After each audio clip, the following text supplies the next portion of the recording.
Praise the lord. యేసుక్రీస్తు నామమున అందరికీ శుభోదయం. ఫిబ్రవరి 20వ తేదీ 2026. శిల్వ ధ్యానములలో మొదటి శుక్రవారం దేవుని యొక్క రక్తంలో కడగబడి స్వస్థత పొందడానికి ఏకీభవించిన దేవుని ప్రియమైన విశ్వాసులందరికీ వందన మరణాతులు తెలుపుతూ నేటి శిల్వ స్వస్థత వాక్య వాగ్దానం. యెషయా గ్రంథము 53వ అధ్యాయము 6వ వచనం. మనమందరము గొర్రెల వలె త్రోవ తప్పిపోతిమి, మనలో ప్రతివాడును తనకిష్టమైన త్రోవకు తొలగెను, యెహోవా మనందరి దోషములను అతని మీద మోపెను. ఆమేన్. ప్రియమైన దేవుని జనాంగమా, యేసుక్రీస్తు మంచి గొర్రెల కాపరి. తప్పిపోయే గొర్రెలుగా ఉన్న మనలను, త్రోవ తప్పిన మనలను రక్షించివాడే మంచి గొర్రెల కాపరి అయిన యేసయ్య. మనం తప్పిపోకుండా ఆయనకి ఇష్టమైన త్రోవలో నడవాలి. మనకి ఇష్టమైన త్రోవను విడనాడాలి. ఆయన త్రోవలో పయనిస్తే పచ్చిక బయళ్లలో పరుండ చేయును, శాంతికరమైన జలముల యొద్దకు నడిపించును. మనకిష్టమైన త్రోవలలో పడిపోకుండా ఆయనకు ఇష్టమైన మార్గమును అనుసరించడమే మన ప్రాణనాథుడైన యేసయ్య కృప అయి ఉన్నది. మన దోషములు, అతిక్రమముల వలన మనకు రావలసిన శిక్షను, వ్యాధిని, బాధలను, భారములను తండ్రి తన కుమారుడైన యేసుక్రీస్తుపై మోపి మనల్ని దోషము నుంచి విడుదల చేయడానికి శిలువ శిక్షకు అప్పగించినారు. మనల్ని పాపశాపాల నుండి విముక్తి చేసి ఉన్నాడు, విమోచన చేస్తున్నాడు. యేసయ్య తాను శరీర రూపిగా ఉన్నాను, దైవ మానవునిగా శిలువను భరించడం అనేది ఏమంత కష్టమూ కాదు. అవును కదా, నిజమే. అయితే గెత్సేమనే తోటలో శిలువకు వెళ్లే ముందు, సైనికులు పట్టుకునే ముందు ఆయన ప్రార్థిస్తూ, తండ్రి నీ చిత్తమైతే ఈ గిన్నె నా నుండి తొలగించమని ఎందుకు వేడుకొనెను? ఎందుకనగా ఆయన దేవుని కుమారుడై ఉండి ఆ శ్రమ నుంచి తొలగిపోవుదుననేమో అని. అందువల్ల దైవ సంకల్పమైన తన కుమారుడు రక్తం చిందించి శిలువలో బలియాగం అయ్యే ప్రవచనము. ప్రార్థన. మన పాపములను పరిహరించుట కోసం తన ప్రాణమును శిలువపై బలియాగం చేసిన యేసుక్రీస్తు త్యాగమును జ్ఞాపకం చేసుకుంటూ మరొకసారి శిల్వ ధ్యానములలో పాల్గొంటున్న మనపై ఈ 3వ రోజు మొదటి శుక్రవారం స్వస్థతలను పొందడానికి తన శిలువ రక్తంతో మన పైన వర్షింపచేస్తున్న స్వస్థతలకే వందనములు చెల్లిస్తూ స్వస్థతలను, అభిషేకములను పొందడానికి ఈ శుక్రవారం స్వస్థత ప్రార్థనల్లో ఏకీవిస్తున్న మనందరిపై తన బాహువుతో ఆరోగ్యమిచ్చి, ఆయుష్నిచ్చి, తలాంతులను, భాగ్యములను, ఫలములను కుమ్మరించి వర్ధిల్ల చేయు యేసుక్రీస్తుకు మొర్రపెట్టుచు శిల్వ ధ్యానములలో నడిచే ధన్యతలతో ప్రార్థిద్దాం. ఎవరైతే ఉపవాస ప్రార్థన దీక్షలను చేయుచు దేవుడు లక్ష్య పెట్టలేదని, నా ప్రార్థన ఆలకించి నెరవేరడం లేదని వేదనలో ఉన్నారో వారి చింత యావత్తు నీ మీద వేయుచున్నాము. ఇప్పుడే వారికి గొప్ప నెరవేర్పు అనుగ్రహించి శాంతి సమాధానములు దయచేసి సాక్షులుగా నిలవబెట్టము. ఇంకా సమస్యలలో, బాధలలో, అనారోగ్యములతో నలిగిపోతున్న వారందరినీ హృదయ వేదన విని ఉన్న తండ్రి, వాటన్నిటి నుండి విడుదల దయచేసి వారి నీ సన్నిధిలో మ్రోకరించి ప్రార్థనలు చేసుకుని సమస్యల నుండి విడుదల పొందగల శక్తిని దయచేసి నిరంతరం ఉపవాస దీక్ష యొక్క ఫలములను అనుగ్రహించుము. మా శిరస్సు నుండి అల్కాల వరకు ఉన్న వ్యాధులన్నీ నీ రక్తంచే వేగిరమే స్వస్థపడుదును అనే విశ్వాసం కలిగి సంపూర్ణ ఆరోగ్యం పొందగల శక్తిని దయచేయము.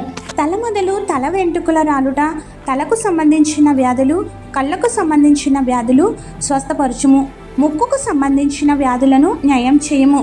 చెవులకు సంబంధించిన వ్యాధులు, పళ్ళకు సంబంధించిన, ముఖమునకు సంబంధించిన, నోరుకు సంబంధించిన, గొంతుకు సంబంధించిన రోగములను బాగు చేయము. మెడకు సంబంధించిన వ్యాధులను, భుజములకు సంబంధించిన వ్యాధులను, ఎముకలకు సంబంధించిన వ్యాధులను, కండరాలకు సంబంధించిన బలహీనతలను తొలగించి స్వస్థపరచుము. గుండెకు సంబంధించిన వ్యాధులు, ఊపిరితిత్తులకు సంబంధించిన వ్యాధులు, కాలేయంకు సంబంధించిన వ్యాధులు, కిడ్నీలకు సంబంధించిన వ్యాధులు, ప్రేగులకు సంబంధించిన వ్యాధుల నుండి విడుదల దయచేయము. గర్భాశయ దోషాలు, వాటికి సంబంధించిన ప్రతి విధమైన వ్యాధులను న్యాయం చేసి సాక్షులుగా నిలుపుము. గర్భఫలములను త్వరతగితిన అనుగ్రహించమని వేడుకుంటున్నాము.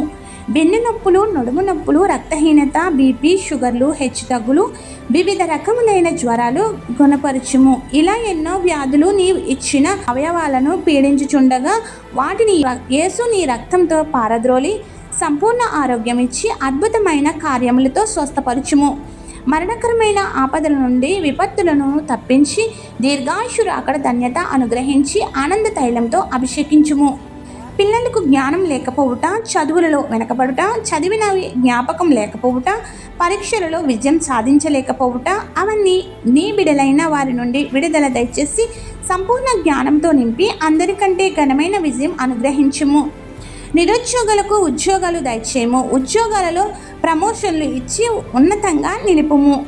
వ్యాపారాలలో, వృత్తులలో, ఉపాధిలో, ఆదాయంలో దినదిన అభివృద్ధి చెందుతూ నిన్ను మహిమపరిచే వారిగా చెయ్యుము.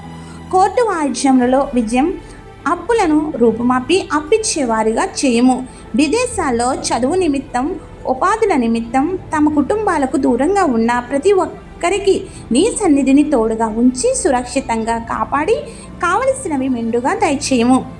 నేడు పెళ్లి రోజులు, పుట్టినరోజులు, ఇతర శుభకార్యములు చేసుకుంటున్న నీ ప్రియ బిడ్డలపై నిండుగా దీవెనల వర్షం కుమ్మరించుము.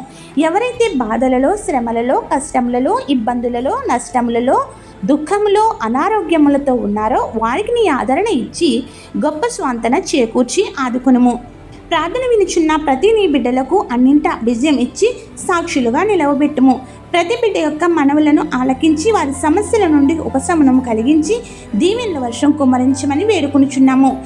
ఈ పరిచర్య చేయుచున్న మాపై ఆశీర్వాదములు, తలాంతులు, భాగ్యములు అనుగ్రహించి మాకు కావలసినవన్నీ నూరంతులుగా కుమ్మరించుము.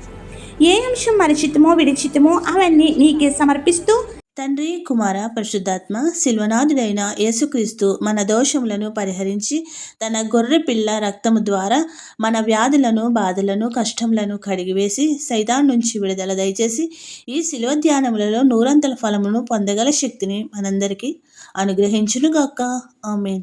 ఇట్లా దేవుని సువార్త పరిచర్యలో మీ సహోదరి. ఆమేన్. God bless you. అందరికీ మరణాత.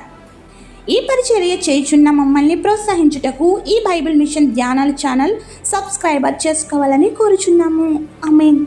పరాధిని యేసయ్యా కృప చూపి బ్రోవుమయ్యా.